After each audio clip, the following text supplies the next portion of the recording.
ताईंनी व्याख्यान सुरू व्हायच्या आधीच तुमच्याकडून खूप टाळ्या वाजवून घेतल्यात. पण खरं म्हणजे तुम्हाला एक गुपित सांगू का? पर्यावरणाची ओळख सगळ्यात पहिल्यांदा शाळेमध्ये झाली. आणि शाळेमध्ये पर्यावरणाचा तास असायचा तेव्हा मी विचार करायचे, अरे परत एकदा एक कंटाळवाणं व्याख्यान होणार आहे का? आणि आजही मी अनेक लोकांशी बोलते, तेव्हा प्रत्येक जणाला पर्यावरण म्हणल्यावर असंच वाटतं की काहीतरी कंटाळवाणं असणार आहे, झोप डोळ्यावर यायला लागते. आणि कधी कधी आम्ही विचार करतो की व्याख्यानाची टायटलमध्ये पर्यावरण हा शब्द घातला तो लोक येतील का नाही. तरी सुद्धा तुम्ही सगळे आज आला आहात. कालच्या व्याख्यानाला मी आले होते, मागे बसले होते, तेव्हा अशाच एका श्रोत्यांना मी ऐकलं. ते म्हणत होते की उद्या एक इंटरेस्टिंग विषय आहे, उद्या पर्यावरणावर बोलणं असणार आहे, तर उद्या आपण नक्की येऊया. ही गोष्ट फक्त रामभाऊ म्हाळगी व्याख्यानमालेतच होऊ शकते. तर खूप खूप छान वाटतंय तुम्ही सगळे आज आलात. आणि तुम्हाला सांगावं असं वाटतं की पर्यावरणाचा विषय कंटाळवाणा वाटण्यापासून त्यावर आता आपण आपला पूर्ण आयुष्य झोकून देऊया. या प्रवासाची सुरुवात कुठे झाली?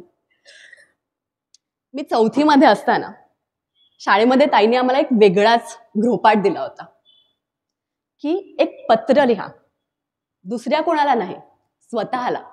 10 वर्षांनंतरच्या स्वतःला. 10 वर्षांनंतर मी कुठे असेन, काय करत असेन, कोण बनले असेल.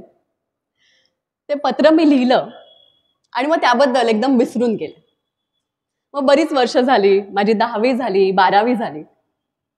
घरी सगळेच इंजिनियर होते, मी सुद्धा इंजिनिअरिंगला ऍडमिशन घ्यायचा विचार करत होते. पण कुठेतरी काहीतरी चुकचुकल्यासारखं वाटत होतं. असं वाटत होतं की कदाचित माझ्यासाठी काहीतरी वेगळं लिहिलंय. आणि त्याच वेळी एक खूप इंटरेस्टिंग गोष्ट घडली. शाळेमधल्या ताईंनी मला ते 10 वर्षांपूर्वी लिहिलेलं पत्र परत पाठवलं. आणि ते पत्र वाचून मी एकदम थक्क झाले. कारण त्या छोट्या प्राचीने लिहिलं होतं की मला समाजासाठी काहीतरी करायचं, असा बदल घडवून आणायचा आहे जो इतिहासाच्या पानांवर लिहिला जाईल.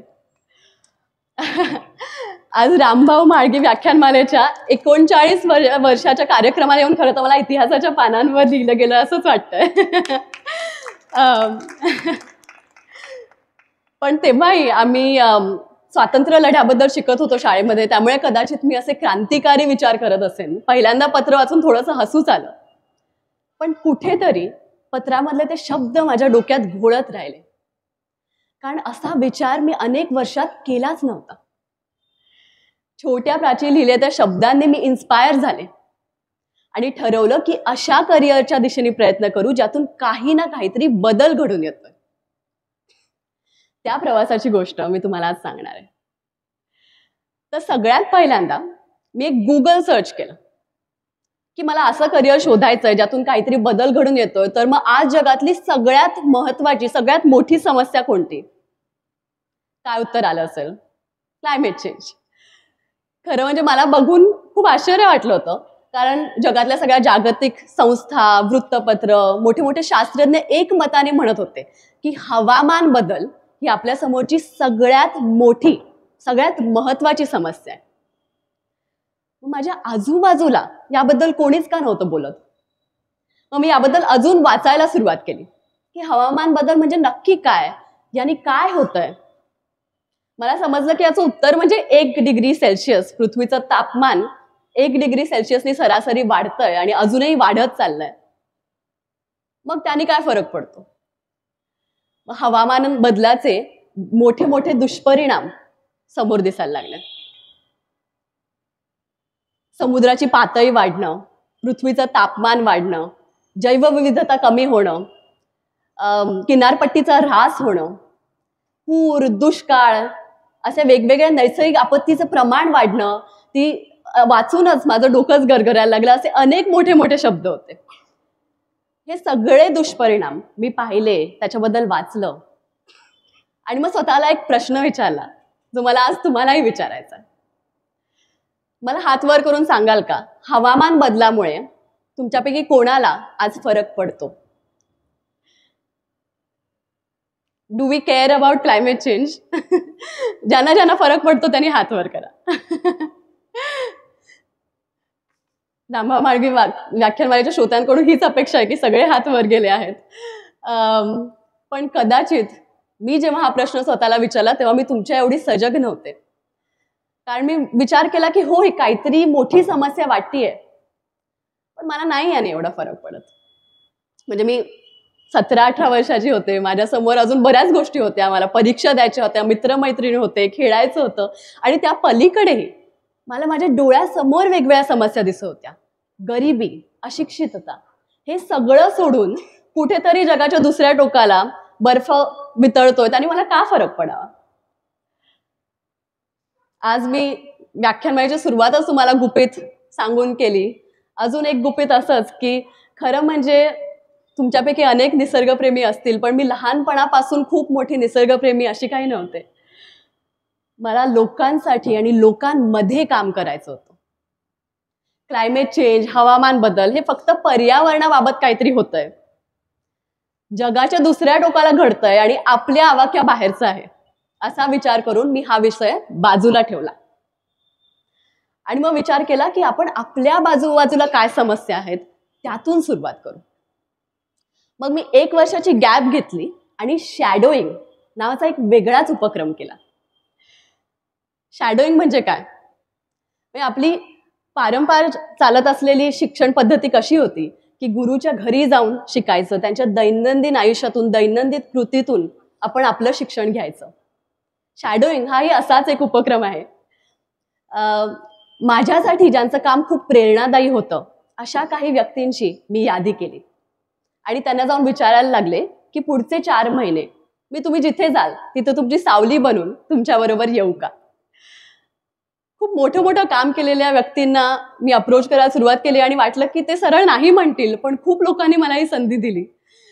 त्यात सगळ्यात पहिल्यांदा मी शॅडो केलं पुण्यामधले एक शेतकरी ज्ञानेश्वर बोडके. त्यांनी सुरुवात केली स्वतःच्या एका 1 एकराच्या शेतीतून आणि पुढच्या 20 वर्षामध्ये एक चळवळ उभी केली.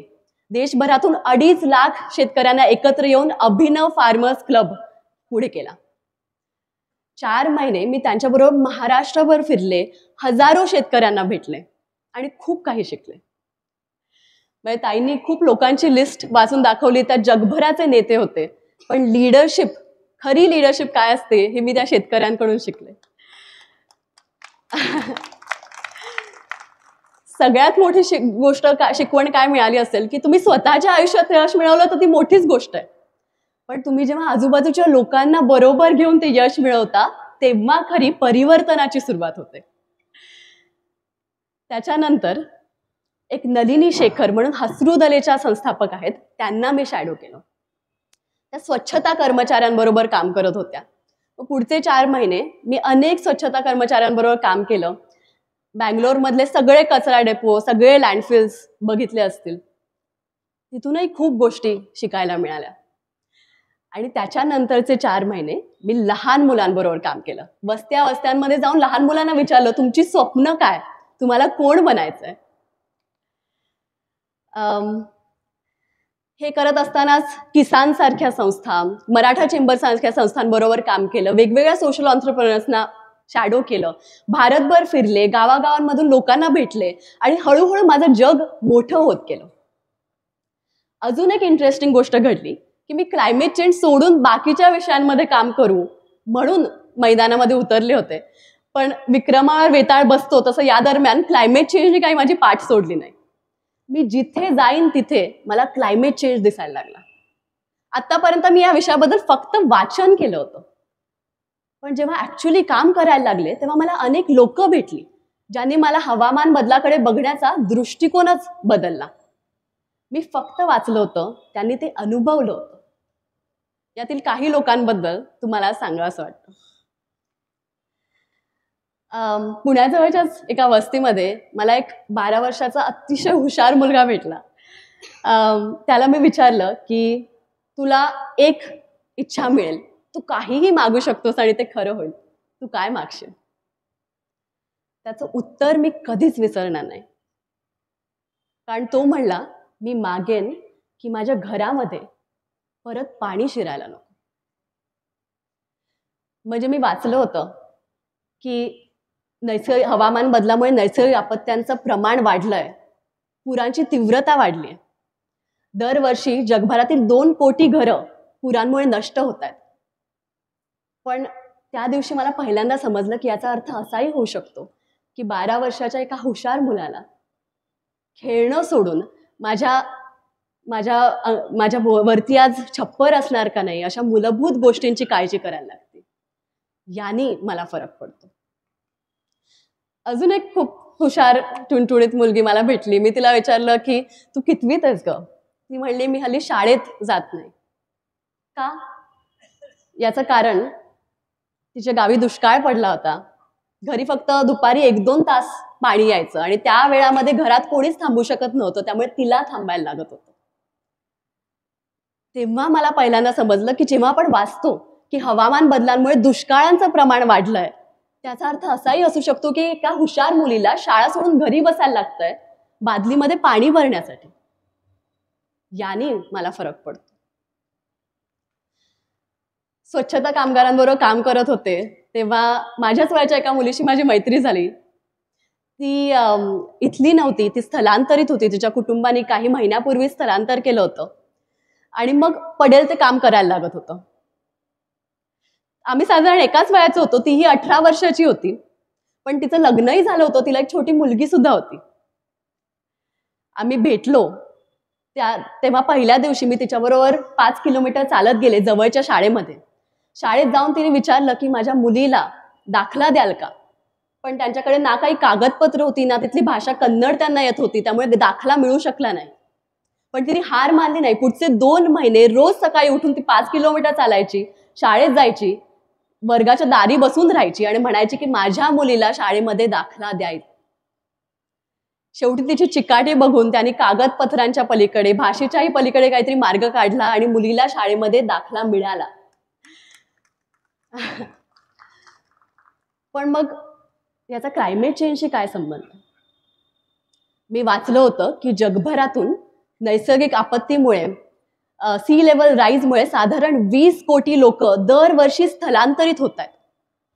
पण त्याचा अर्थ नक्की काय हे मला त्या दिवशी समजलं की एका आईला घरदार सोडून जावं लागतंय, मुलीला पाठीशी घेऊन तिला शिक्षण मिळावं म्हणून झगडावं लागतंय.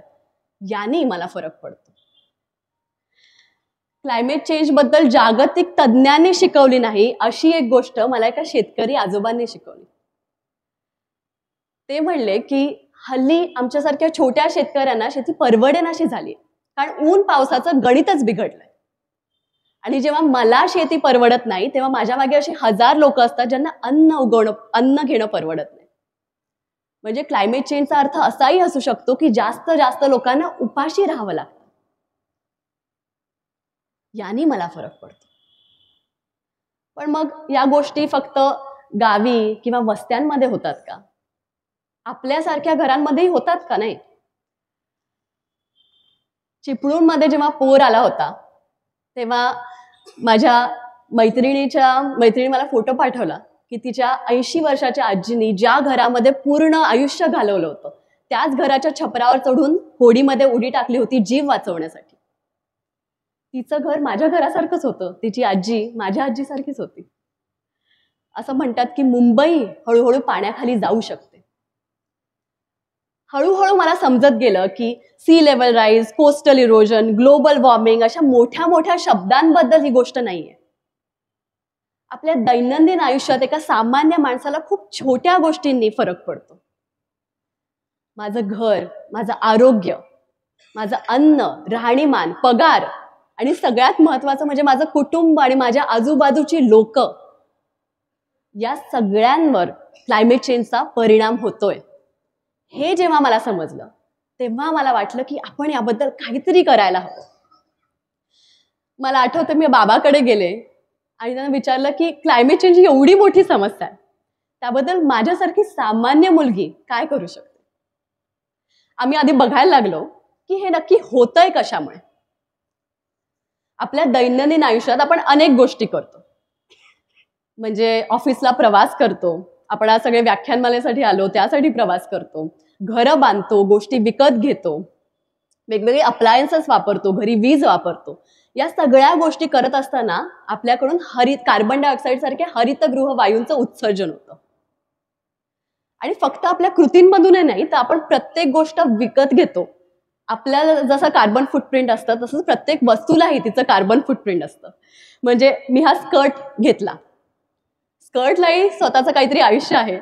तो बनण्यास आधी खाणीमधून पेट्रोलियम बाहेर आलं, पेट्रोलियमचं पॉलिएस्टर बनलं, एकीकडे शेतामध्ये 10,000 लिटर पाणी वापरून कापूस बनला, कापूस पॉलिएस्टर कापसाचं कापड बनलं, कापूस पॉलिएस्टर एकत्र आलं. मग ते गेलं 20,000 किलोमीटर प्रवास करून बांगलादेशला शिवण्यासाठी, आणि मग असे अनेक किलोमीटर प्रवास करून 5 किलो कार्बनचं उत्सर्जन होऊन तो स्कर्ट माझ्या घरी आला. तो येईपर्यंत पण माझं वजन थोडं वाढलं होतं, मी जाड झाले होते, म्हणून तो कपाटात असाच पडून राहिला. अशा अनेक वस्तू आपण दैनंदिन आयुष्यात वापरतो आणि फेकूनही देतो. त्या कृतींमधून, त्या वस्तूंमधून हरितगृह वायूचं उत्सर्जन होतं, आणि हे हरितगृह वायू, कार्बन डायऑक्साईड, मिथेन असे वायू सूर्याची उष्णता वातावरणात पकडून ठेवतात, आणि त्यामुळे पृथ्वीचं तापमान वाढत चाललंय. यालाच आपण हवामान बदल आणि क्लायमेट चेंज म्हणतो.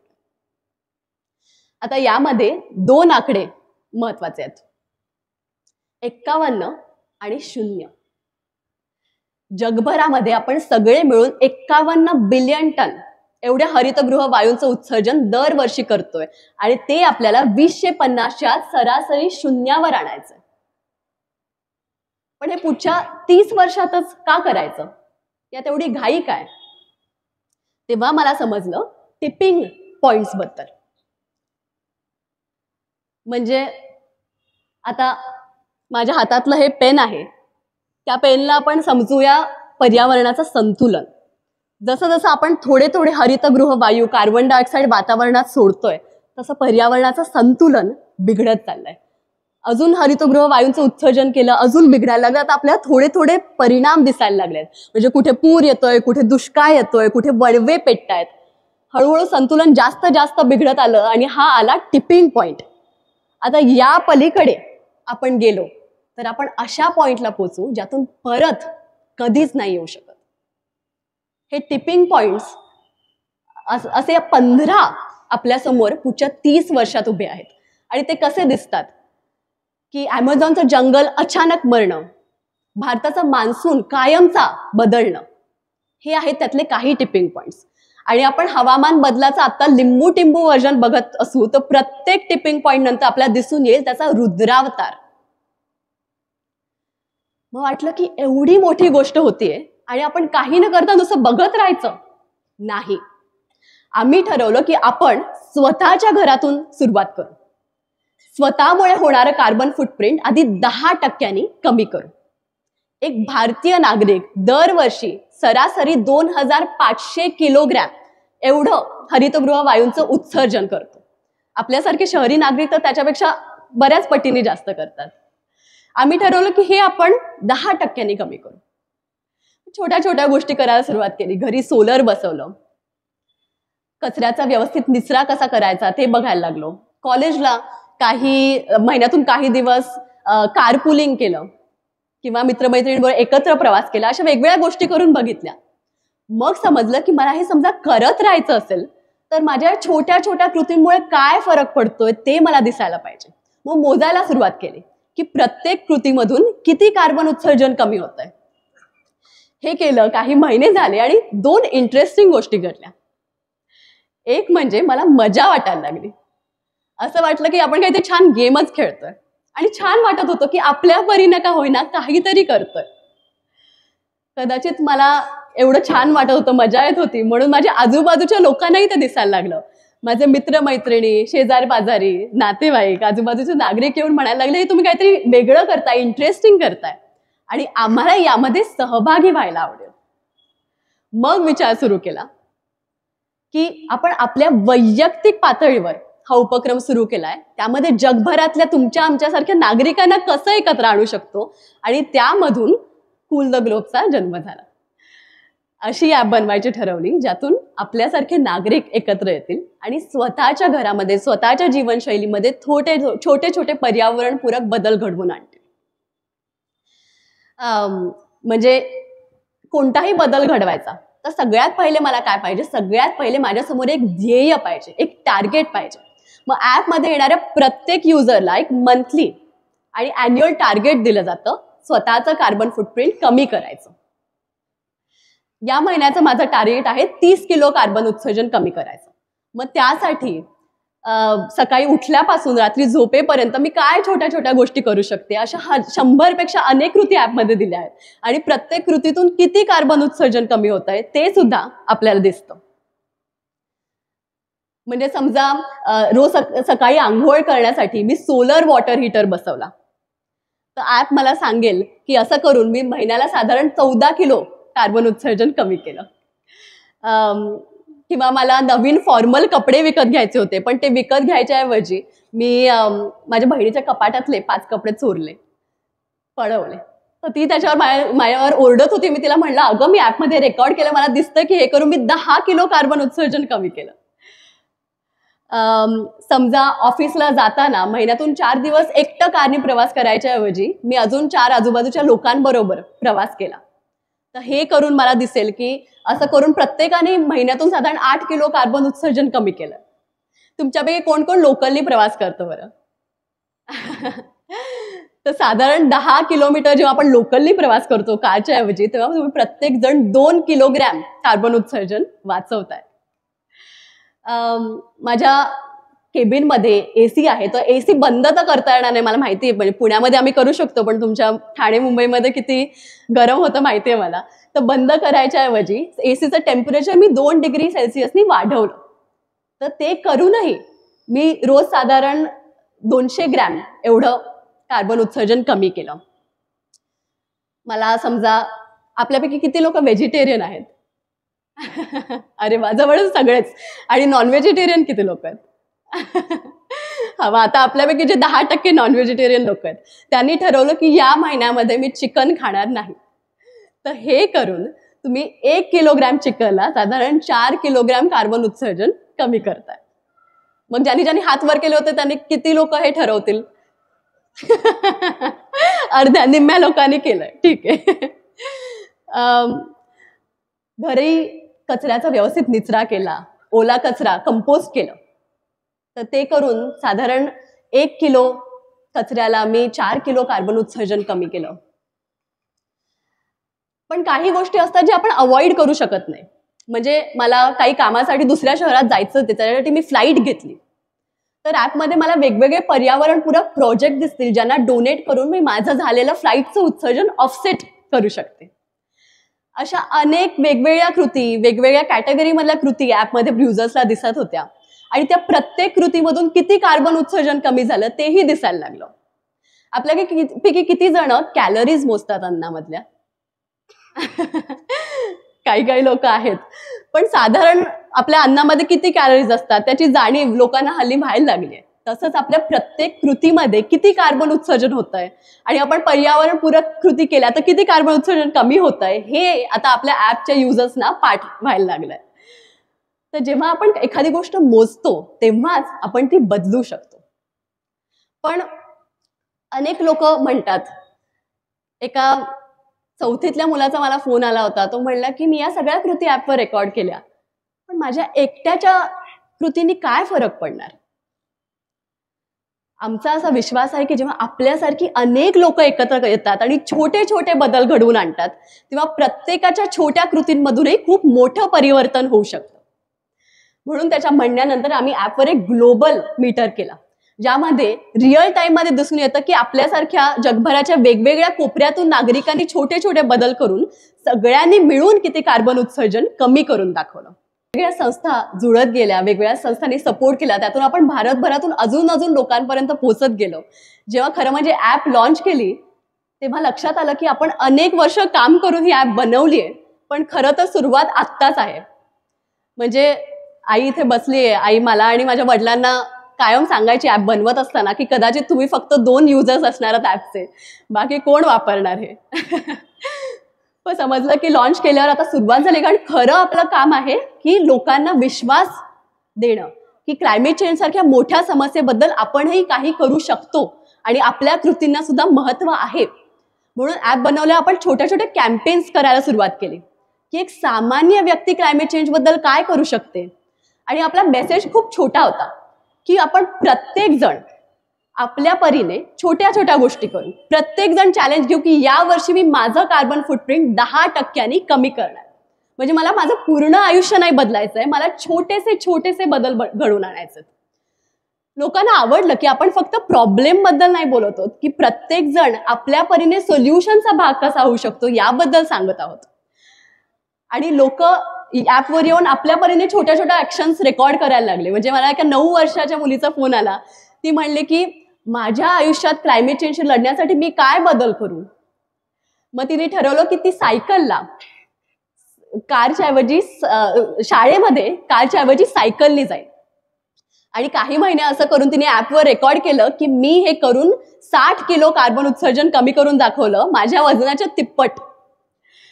तसंच एका 75 वर्षाच्या आजींचा फोन आला. त्या म्हणल्या की अरे मी सायकली प्रवास नाही करू शकत किंवा पब्लिक ट्रान्सपोर्ट नाही वापरू शकत, एवढं नाही मला करता येणार, पण मला काहीतरी माझ्या परीने करायचंय. मग त्यांच्या नातीचं लग्न होतं.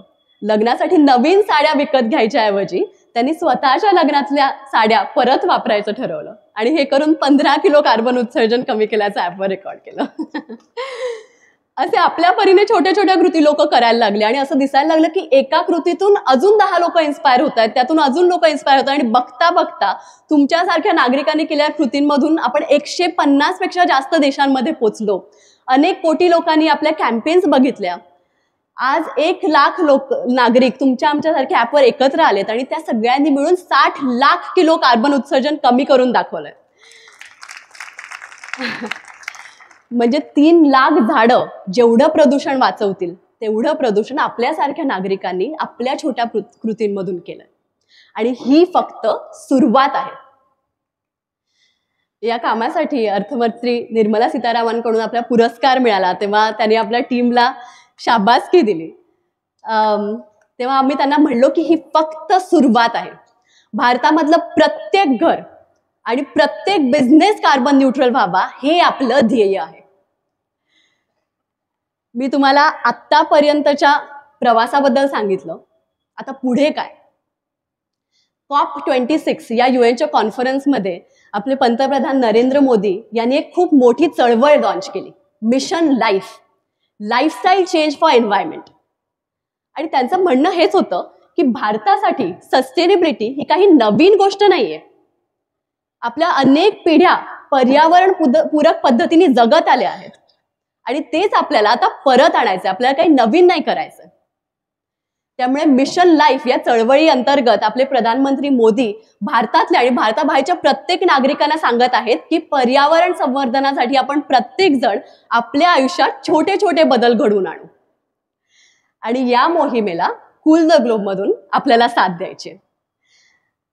प्रधानमंत्र्यांच्या मिशन लाईफ साठी आपण प्रत्येक शहरामध्ये प्रत्येक आवारामध्ये कम्युनिटीज करू शकतो. एक मिशन लाईफला ऍपच्या अंतर्गत टेक्नॉलॉजी मार्फत डिजिटाईज करू शकतो.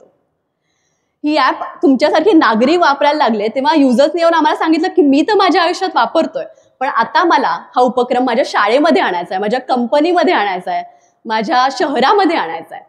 त्यामुळे आपण कूल द ग्लोब कम्युनिटीसाठी लॉन्च केली आणि त्याच्या अंतर्गत प्रत्येक शहरामध्ये, प्रत्येक कंपनीमध्ये, प्रत्येक शाळा कॉलेजमध्ये आणि आपल्यासारख्या ग्रुप्समध्ये आपल्याला सस्टेनेबिलिटी, पर्यावरणपूरक जीवनशैली गेमिफाय करता येणार आहे. मी शाळेमध्ये असताना इतिहासाच्या पुस्तकात स्वातंत्र्य सैनिकांबद्दल वाचायचे, शास्त्रज्ञांबद्दल वाचायचे, मोठे मोठे चळवळी उभी करण्याबद्दल ऐकायचे आणि मला वाटायचं की अरे आपण खूप बोरिंग काळामध्ये जन्मलो, आपण त्यावेळी जन्मायला हवं होतं. आज मला दिसून येत आहे की आपण कदाचित मानवी इतिहासाच्या सगळ्यात महत्वाच्या टप्प्यावर येऊन पोहोचलोय. क्लायमेट चेंजचे प्रलयकारी दुष्परिणाम थांबवण्यासाठी आपल्याकडे फक्त 30 वर्ष आहेत. कोणताही सायंटिफिक इनोव्हेशन येऊन टेस्ट होऊन इम्प्लिमेंट होण्यासाठी अनेक दशके लागतात. एखादा कायदा येऊन तो इम्प्लिमेंट होण्यासाठी अनेक वर्ष लागतात. पण तुमच्या आमच्यासारख्या सामान्य नागरिकांनी स्वतःच्या आयुष्यात केलेला बदल मात्र लगेच वणव्यासारखा पसरू शकतो. म्हणजे मोठं परिवर्तन घडवून आणायची ताकद फक्त शास्त्रज्ञांमध्ये नाही, फक्त जागतिक संस्थांमध्ये नाही, तर आपल्या हातात आहे. आणि ही फक्त एक जबाबदारी नाही, ही एक संधी आहे. आपल्या परीने स्वतःच्या आयुष्यात छोटे छोटे बदल करून जग बदलण्याची संधी. फक्त एक वैयक्तिक पातळीवरच नाही तर एक देश म्हणूनही क्लायमेट चेंज ही आपल्यासाठी एक संधी आहे. म्हणजे बघा, भारतासारखा देश जिकडे सूर्याची उष्णता खूप मोठ्या पातळीवर आपल्याला अवेलेबल आहे, अनेक देशामध्ये सूर्य आपल्यासारखा त्यांना मिळत नाही, तर मग भारत हा या बाकीच्या देशांसाठी सोलर एनर्जी पुरवू शकतो का? त्यासाठीच मोदींनी one sun one world one grid म्हणून एक उपक्रम सुरू केलाय. त्याच्या अंतर्गत एका इंटरकनेक्टेड ग्रिडनी भारत सगळ्या देशांना सोलर एनर्जी पुरवेल अशी ती एक संकल्पना आहे. ती यशस्वी ठरली तर बघा काय होऊ शकतं. म्हणजे 21व्या शतकाचं एनर्जी कॅपिटल हा आपला देश बनू शकतो. म्हणजे पर्यावरण बदलावर काम करणं ही आपल्यासाठी फक्त जबाबदारी नाही, ती एक खूप मोठी संधी सुद्धा असू शकते. सगळ्यात शेवटी एकच गोष्ट सांगावीशी वाटते की ही एक फक्त व्याख्यानमाला नाहीये. या व्याख्यानमालेमध्ये आपल्यासारखे श्रोते येतात, त्याचं कारण काय की आपल्यामध्ये बदल घडवून आणण्याची एक उर्मी असते. म्हणून आज फक्त आपण 1 तासाचं भाषण ऐकून जाणार का? तर नाही. आज आपण प्रत्येकाने एक चॅलेंज घ्यायचं. ते एक चॅलेंज असं की आपण प्रत्येकाने ठरवायचं आहे की आजच्या दिवशीपासून माझ्या आयुष्यात मी पर्यावरणासाठी एक कोणता छोटासा बदल करेन. तो बदल आपण प्रत्येकाने आपल्यासाठी काय असेल तो ठरवायचा. तुम्ही ठरवला असेल तर असा पंजा मला दाखवा. बा, सगळे पंजे वर आले आहेत आणि आता म्हणजे आपण सगळे मिळून क्लायमेट चेंजशी पंजा खेळणार आहोत. हा बदल जेव्हा मी ठरवेन माझ्या प्रतीने, तेव्हा मला एक दुसरी गोष्ट करायची की ही कृती तर मी ठरवली, पर्यावरणासाठी मी काय कृती करणार ते मी ठरवलं, पण आता ते करत असताना मला मजा कशी येईल, मला आनंद कसा मिळेल ते मला ठरवायचं. कारण ज्यातून आनंद मिळेल तीच गोष्ट मी सारखी करत राहू शकते. म्हणजे एक काका मला म्हणले की मी गेली 10 वर्ष सगळीकडे फक्त सायकली प्रवास करतोय आणि हे करून माझ्या आयुष्यात किमान 5 वर्ष तरी ऍड झाली असतील. म्हणजे मला फिटनेसचं वेड आहे म्हणून मी पर्यावरणासाठी ही कृती ठरवली. कोणी ठरवलं असेल की मला यावर्षी थोडे पैसे वाचवायचे, तर तुम्ही सांगू शकता घरी की अरे शॉपिंग कमी करा यावर्षी. तर माझ्या आयुष्यात काय मला गोष्टी करायला आवडतात त्यानुसार आपण हे पर्यावरणपूरक बदल ठरवायचा आणि त्यातून आनंद कसा मिळेल हे बघायचं. मग तिसरी गोष्ट करायची की हा बदल केल्याने किती कार्बन उत्सर्जन कमी झालं ते आपल्याला मोजायचंय. कारण जी गोष्ट आपण मोजू तीच आपण सातत्याने बदलू शकतो. आणि तुम्हालाही छान वाटेल की मी छोटासा बदल केला त्यातून काय फरक घडून आला ते तुम्ही कूल द ग्लोब ऍपवर मोजू शकता. फ्री प्ले स्टोअर आणि ऍप स्टोअरवर आपली ऍप अवेलेबल आहे. आणि ते केल्यानंतर चौथी सगळ्यात महत्वाची गोष्ट करायची. आज आपल्या इथे साधारण 500 लोक आपण जमलो आहोत. आपण प्रत्येकाने आपल्या परीने आपला पंजा काय असणार ते ठरवलं आहे. मी ही कृती केल्यानंतर मला शो ऑफ करायचंय. आजूबाजूच्या 10 लोकांना आपण प्रत्येक जण आपल्या कृतीबद्दल सांगायचं आणि तुम्ही बघाल की आपण केलेल्या एका बदलामुळे अजून 10 लोक इन्स्पायर होतील आणि त्यातून एका परिवर्तनाची सुरुवात होईल.